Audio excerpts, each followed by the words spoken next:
Antes de entender o que é Bitcoin, é necessário entender o que é uma moeda. E bom, uma moeda é um meio de troca direto. E por que elas são necessárias? Como surgiram? Bom, antes delas existirem, as trocas eram feitas apenas quando eu tinha uma coisa que você queria e você tinha uma coisa que eu queria, o que é a coincidência de interesses. Eu e você, ambos nos interessamos pela oferta que eu tenho. A gente demanda a oferta que o outro tem e oferta o que ele demanda. E aí ocorriam as trocas. Mas isso tem um problema. Caso toda troca seja feita através da coincidência de desejos, um problema ocorrerá. E esse problema pode ser explicado com um exemplo. Se eu vendo leite e desejo comprar sapatos, eu então irei fazer a troca direta com o sapateiro. Mas, se o sapateiro não demandar por leite, se ele tiver intolerância à lactose ou algo assim, então nesse caso eu não conseguirei comprar sapatos. Mas é aí que surge a moeda. Eu então vejo que eu preciso comprar um sapato, mas eu não tenho o que ofertar para ele, porque a minha oferta ele não quer, ele não demanda a minha oferta. Então nesse caso, eu trocarei a minha oferta por algo que o sapateiro demanda. Eu poderia trocar o leite pelo sal e depois trocar o sal pelo sapato. E quando uma oferta passa a ser demanda por boa parte da sociedade, como no caso uma das primeiras foi o sal, então essa oferta vai acabar se tornando uma moeda, porque ela é amplamente aceita por todos da sociedade. Uma moeda não precisa ser consentida pelo Estado para existir. Ela necessita apenas que boa parte dos indivíduos da sociedade aceitem aquilo como uma moeda, aceitem aquilo como um meio de troca. Então uma moeda é um bem amplamente aceito, amplamente demandado. E aí você encontra a moeda de hoje em dia, que ela não deveria ser considerada uma moeda por um motivo. Ela é uma moeda de curso forçado. Ninguém realmente demanda por papel. Aquilo é só um papel sem valor, sem lastro. E ninguém realmente deseja aquilo. As pessoas dão valor àquilo porque o Estado lhe obriga a usar aquilo. Então, no caso, a demanda seria zero pelo papel moeda, porém, como o Estado lhe obriga a usar, a demanda vai acabar sendo 100%, todos vão demandar aquilo, e ela vai ter um valor porque, teoricamente, ela é escassa. Embora o Estado possa imprimir até ela perder todo o seu valor. E a partir disso, podemos deduzir que o papel moeda de hoje é uma bolha. Dizem que o Bitcoin é uma bolha, mas não, porque o Bitcoin realmente as pessoas demandam por ele e não são obrigadas a usar. O papel moeda, pelo contrário, as pessoas só demandam ele porque o Estado obriga a demandar por ele. Então nesse caso, o papel moeda ou o real aqui no Brasil, o dólar nos Estados Unidos, são bolhas, não possuem um valor real, possuem um valor abstrato que o Estado gerou para aquele bem. Mas agora, o que faz de uma moeda boa? Bom, para explicar isso, eu vou pegar os exemplos das primeiras moedas utilizadas ao longo da história. As 3 primeiras moedas usadas ao longo da história foram o sal, o gado e o tabaco. Essas 3 moedas foram demandadas por boa parte das pessoas, boa parte do mercado. Então elas se tornaram moedas. E elas foram aceitas por muito tempo até chegar no padrão ouro. Mas por que elas foram abandonadas?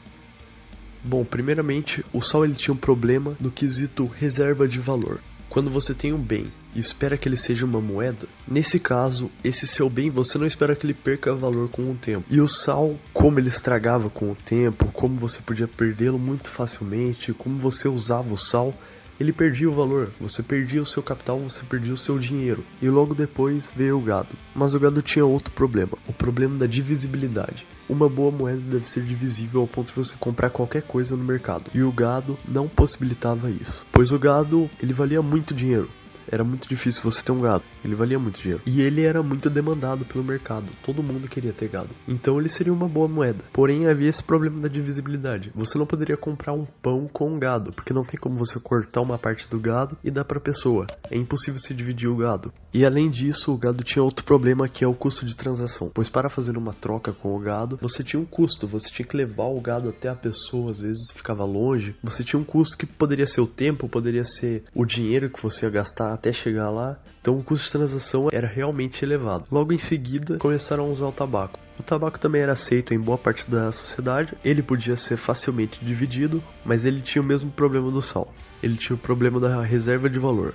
Primeiro que você não poderia guardar o tabaco por muito tempo, senão ele acabava estragando. E segundo que você acabava usando o tabaco, então você consumia o seu próprio capital, o que também era um problema. E além disso ele gerava um dano externo, que estava fora do quesito de moeda, mas ele gerava um dano externo referente à saúde dos usuários. Porque aquele que tinha o tabaco como moeda acabava usando o tabaco e isso fazia mal para a saúde deles. E então eles acabavam morrendo mais cedo. Acabavam perdendo a vida, que também é um bem deles, então eles acabavam perdendo mais capital ainda. E aí então chegou o ouro. Porque o ouro foi amplamente aceito e se tornou por muitos e muitos anos a moeda mais aceita no mercado. Bom, primeiramente, o ouro é escasso. Ele é um recurso natural, portanto ele é escasso, ele tem um limite. Por ele ser natural, você tem que tirar ele da natureza. Então, tudo que está na natureza é escasso, tem algum limite. E para ser uma moeda, você tem que ter um limite. E não pode ser tão alto também, porque o real, ele de certa forma, ele tem um limite.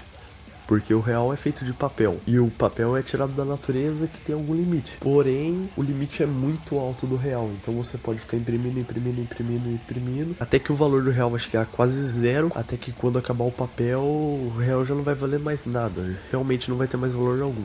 Isso você pode pegar, por exemplo, de alguns países que gerou uma alta inflação. E aí o papel da nota de real valia menos do que o papel normal. Que aí você pode pegar, por exemplo, Cuba, Venezuela ou alguns países da África. Aí então, o ouro sendo escasso já atendeu um dos pedidos. O ouro também possuía divisibilidade. Você conseguia achar pequenas pepitas de ouro, e então você poderia comprar pão com ouro, você poderia fazer pequenas trocas com ouro e também conseguiria fazer grandes trocas com ouro. Então ele também atendia o quesito de divisibilidade. O quesito de reserva de valor. O ouro ele não perdia valor com o tempo, justamente porque ele era escasso. Não tinha como você criar mais ouro, então a oferta era a mesma. A única coisa que mudava era a demanda, e a demanda do ouro crescia exponencialmente, então o valor do ouro iria sempre aumentar. Claro que quando achavam uma mina que tinha muito ouro para extrair, como a oferta do ouro no mercado aumentava, então o preço acabava caindo um pouco. Só que com o tempo, a longo prazo, o ouro sempre foi deflacionário, ele sempre aumentou o seu valor. Mas aí então o ouro ele tinha um único problema, e foi o problema que acabou fazendo o papel moeda acabar surgindo no mercado e dominando boa parte do mercado, que é um fator importante para uma moeda, que é o custo de transação. O custo de transação do ouro era bem caro, porque era difícil conferir se o ouro era real e quanto pesava aquele ouro, quanto valia aquele ouro. Só de você conferir se o ouro é real, você teria que chamar um especialista em ouro, ele teria que verificar o ouro, você teria que pagar esse especialista, você ia ter que gastar dinheiro. Para poder conferir o peso do ouro, você teria que ter uma balança na sua loja, que na época era bem mais caro do que é hoje. Então o ouro acabou ficando apenas para negociações de alto valor. E aí então surgiu a prata, porque a prata era menos escassa do que o ouro. Ela também era escassa porque era um recurso natural, porém ela era muito menos escassa do que o ouro, tinha muito mais prata do que tinha de ouro. E como a prata era mais fácil de se averiguar se era verdadeira ou falsa, o único custo que você tinha para aceitar a prata era ter uma balança na sua loja, que mesmo sendo cara, você ia poder medir a prata e poderia aceitar ela no seu negócio. Ela tinha um menor valor, então você poderia comprar pão, comprar essas coisas mais simples com ela, porque a pessoa não teria que pagar um especialista para ficar verificando se ela era verdadeira ou falsa. Mas ainda assim, muitas pessoas não tinham como verificar o peso da prata, porque era caro ter uma balança, então muitas pessoas não conseguiam comprar uma balança para ter um negócio. Aí então o Estado foi útil pela primeira vez na história, ele começou a verificar se o ouro e a prata eram verdadeiros e quanto eles pesavam. Porque fazendo isso, eles colocavam um selo deles e quanto que aquilo valia, e as pessoas então pegavam aquilo, só olhavam o valor que aquilo valia, e então faziam as trocas, ficava muito mais fácil. Pessoas sem balança, sem um especialista, poderiam começar a aceitar o ouro e começar a aceitar a prata.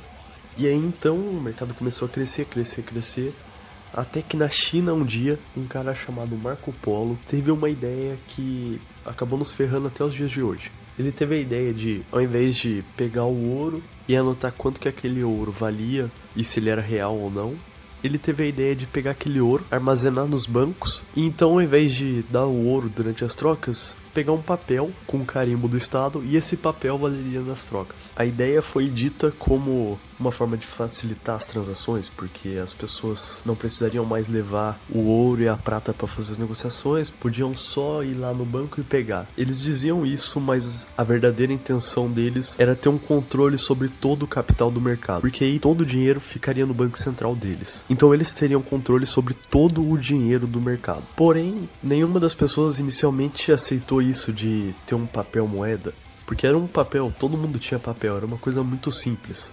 E então ninguém quis aceitar o papel moeda como pagamento, continuaram com o ouro e a prata. Mas então Marco Polo realmente queria ter esse controle sobre o capital da sociedade, e então ele fez uma coisa: ele condenou à pena de morte todo aquele que não aceitasse o papel moeda. E essa pessoa deveria aceitar exclusivamente o papel moeda. E se ela aceitasse ou o ouro ou a prata, que não o papel moeda, essa pessoa estaria condenada à pena de morte.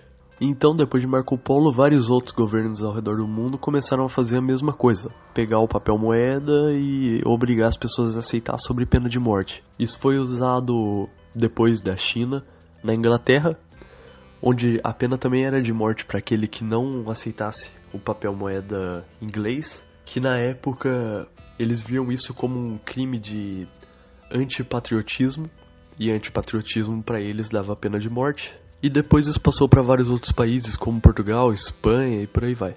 Só que na época o papel moeda, ele valia aquele ouro. Você podia pegar o papel moeda e depois trocar pelo ouro nos bancos. Mas aí então o governo começou a perceber que não necessariamente ele precisava dar apenas o papel moeda representando aquilo que tinha nos bancos de ouro. Ele percebeu que ele poderia emitir mais papel moeda do que tinha de ouro. E isso gerou um problema que a gente acaba tendo até hoje, que é o problema das reservas fracionárias. Esse problema acontece porque, se tem mais dinheiro correndo no mercado do que realmente existe, então se algum dia todo mundo resolver sacar o dinheiro que tem, de verdade, então nesse caso todos os bancos vão quebrar, não vai ter dinheiro para pagar todo mundo e tudo vai falir. Um exemplo disso é o que aconteceu na Grécia há pouco tempo atrás, que vários bancos faliram porque emitiram muito mais nota do que eles realmente tinham de dinheiro.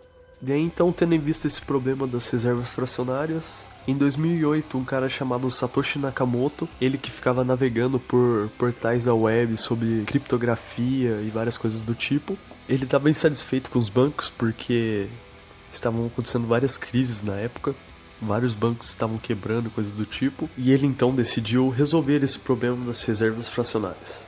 E ele ia fazer isso junto com aquele conhecimento que ele já tinha sobre criptografia. A ideia dele era criar uma moeda digital que fosse criptografada e que ninguém pudesse roubar essa moeda. E além disso, que essa moeda não tivesse um dono, porque senão poderia ser roubadas facilmente. Além do que elas seriam controladas por uma pessoa, o que Satoshi não queria, ele queria que fosse descentralizado também. E uma das coisas mais importantes que ele queria é que elas fossem escassas. Porque se elas não fossem escassas, elas não teriam valor algum, então ninguém aceitaria elas. E em 2009, então, ele finalizou o seu projeto e lançou a Bitcoin. E por um ano ela era apenas algo conhecido entre os nerds e geeks em criptografia da época, e não havia nenhuma compra sido feita com elas. Até então que, em 2010... num blog de criptografia, um cara disse que ele pagaria 10 mil bitcoins para quem vendesse para ele uma pizza. A maioria das pessoas na época nem viam que aquilo tinha algum valor, via apenas como se fosse uma brincadeira. Mas 10 mil bitcoins mesmo na época eram muitos bitcoins, porque levava muito tempo para você conseguir minerar tudo aquilo. E então um cara, ele pegou e comprou uma pizza do outro lado do país. Então ele pegou essa pizza e levou para ele, depois de 5, 6 horas de viagem, levou a pizza para ele. E foi feita a troca. Ele deu a pizza, o cara deu os 10 mil bitcoins. E hoje essa pizza é conhecida como a pizza mais cara da história. Porque hoje a cotação do Bitcoin está em 15 mil. Então o valor dessa pizza seria de 150 milhões de reais. Posteriormente eu falarei mais sobre o Bitcoin, explicarei melhor.